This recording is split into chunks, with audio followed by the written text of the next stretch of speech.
Waking up to an empty kitchen after 70 may feel peaceful, but it can be deadlier than smoking. Research shows loneliness raises death risk by 50%.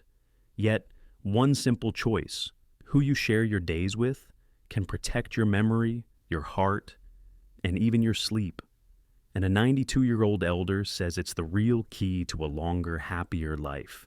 Stay with me. The science may surprise you. For many, living alone feels like freedom. Your own routine, your own quiet space.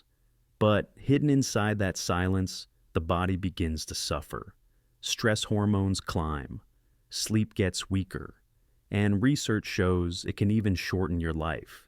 In this video, I'll walk you through the most powerful living choices after 70, grounded in Harvard and international studies. And I'll share stories of real seniors who found that connection didn't take away independence, it restored it. Remember, this is for education only. Always discuss living and health changes with your care team. 1. The inflammation alarm. Let me start with something most people never see coming. When you live alone after 70, your body doesn't just feel lonelier. Your cells actually switch into alarm mode. Researchers call it cytokine activation. Tiny chemical messengers like IL-6 and TNF-alpha that rise when you feel isolated.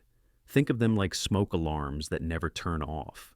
They were meant to protect you during danger, but when they keep blaring all day, they quietly burn out your organs.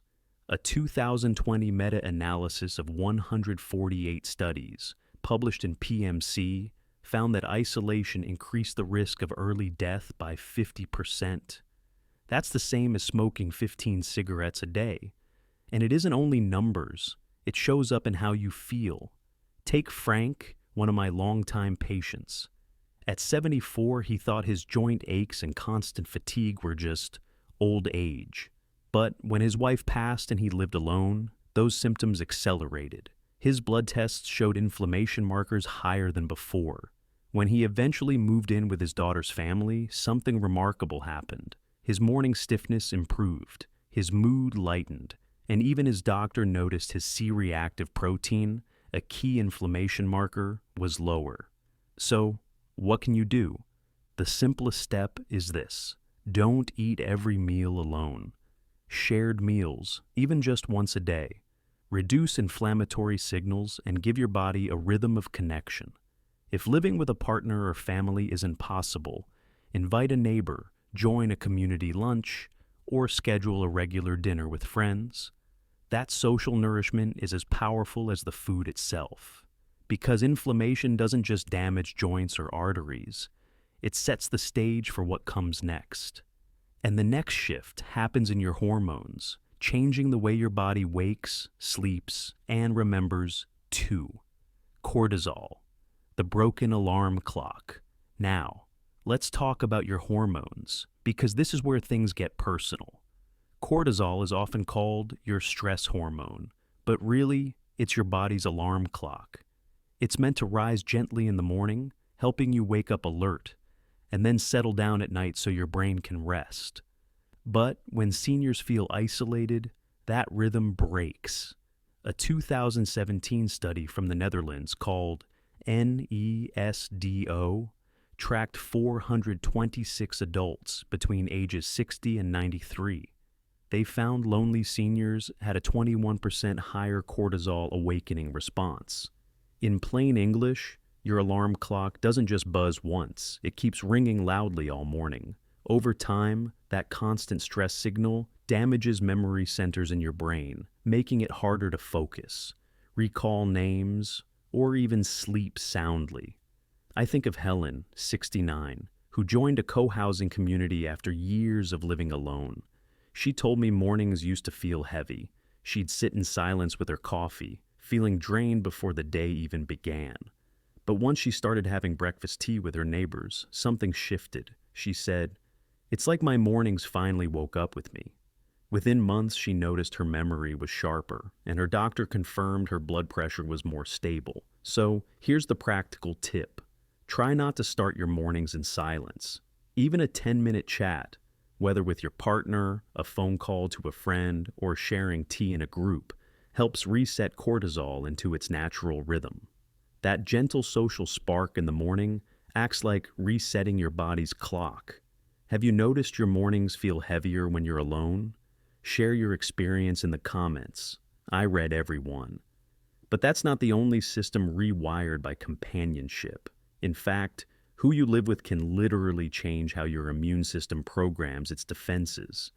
And that part may surprise you. 3. Immune strength from togetherness. Here's something few people realize.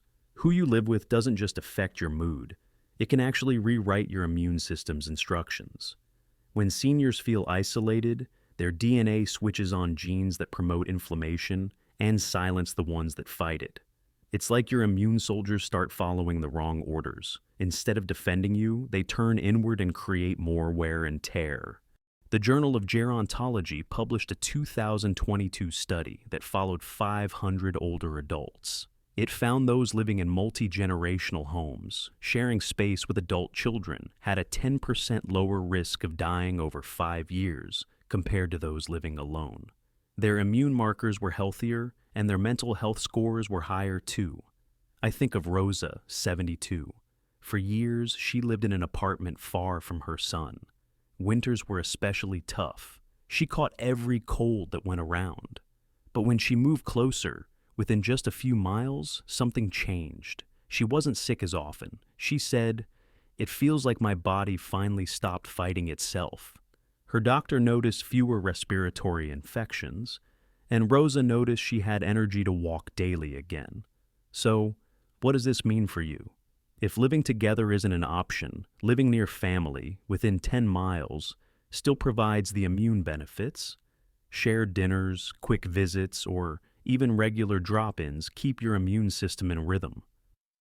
Community living or senior groups can do the same. What matters is regular, in-person connection. And here's the part most people miss. That stronger immune shield doesn't just defend your body. It also sets the stage for deeper sleep. And in a moment, we'll see how those nightly rhythms can make or break your aging brain. 4. Sleep and the melatonin switch. Now, let's talk about sleep, the quiet healer your body depends on every night. Most people think poor sleep is just part of aging, but what most don't realize is how deeply it's tied to who you live with. That's because our sleep hormone, melatonin, doesn't just respond to darkness. It responds to social cues. Normally, melatonin rises in the evening, helping your brain shut down for rest. But after 60, melatonin production naturally drops by about 37%. Add isolation on top of that, and the body's clock slips further off track. The Whitehall 2 cohort study from 2009 showed that isolated adults had 36% higher nighttime cortisol, a stress signal that blocks melatonin. No wonder sleep becomes shallow and restless. George, 76, knew that struggle all too well. After his wife passed, he said the nights felt endless. He fell asleep late, woke up often, and felt foggy the next day. When he later joined a small community home where evenings were shared, sometimes just watching TV together, sometimes a group prayer, something shifted. He told me, "It feels like my nights finally have an off switch again." Within months, he was falling asleep faster and waking up refreshed. So here's the simple practice. Build evening rituals with others. A shared dinner, a nightly phone call, or even watching the news together can act as a social cue that tells your brain it's time to rest. Think of melatonin like your body's nightlight, flickering dim without connection, but glowing steady when social rhythms spark it on. And here's where it matters most. Without that rhythm, memory and mood decline, accelerate. But with it, your brain stays resilient. And in just a moment, we'll see how even your gut bacteria, the tiny garden inside you, can change the way your brain ages 5. The gut-brain connection. Now, let's go deeper, literally into your gut. Because who you live with doesn't just affect your heart or your sleep. It can actually reshape the tiny garden inside your intestines. Inside your gut live trillions of microbes. They help digest food, reduce inflammation, and even create short-chain fatty acids, little molecules that travel straight to your brain, protecting memory and mood. But here's the problem. When seniors feel isolated, diversity in these gut microbes shrinks. Fewer healthy bacteria means fewer of those brain-protective compounds. A 2023 study from the Chinese Health and Retirement Longitudinal Study looked at 6,768 seniors. It found that those with strong multigenerational ties, living with or near family, had a 17% lower risk of developing multiple chronic conditions. And researchers linked part of this benefit to a healthier gut microbiome. I think of Maria, 70. For years she ate alone, quick sandwiches, microwave dinners. She often felt bloated and down. When she joined a senior community with weekly potluck dinners, things shifted. She told me, "It wasn't just the laughter. It was like my digestion started smiling again." Within months, her bowels were more regular, and she noticed her mood lifting too. So, what's the takeaway? Shared meals matter. When you eat with others, you're more likely to prepare varied, fiber-rich foods, and those feed the microbes that protect your brain. Aim for at least 2 shared meals a week, whether with family, neighbors, or a community group. Think of your gut like a garden. It doesn't thrive in isolation. It needs company, diversity, and care to bloom. And here's the legacy echo. By nurturing your gut health with others, you're not only protecting your own memory, you're also staying present and vibrant for the family who loves you. And next, we'll clear up one big myth about independence after 70, because what most people believe is actually backwards. So as we've seen, it's not just about where you live after 70. It's about who you live with. Science shows us that connection lowers inflammation, steadies your hormones, strengthens your immune system, restores your sleep, and even nourishes your gut-brain link. But beyond the studies, it's the small daily moments that make the difference. A shared breakfast, a laugh at the dinner table, a prayer before bed. Independence isn't doing everything alone. Independence is having the strength, the memory, and the joy to keep living fully. And that strength grows when we let others in. So, I'll leave you with this whisper. Who do you want by your side in your 70s? Who helps you feel alive, not just existing? Share it with me in the comments. I read every one, and your story might encourage another senior watching tonight. And if this message resonated with you, I'd love for you to join our community here at Healthy Aging Hub.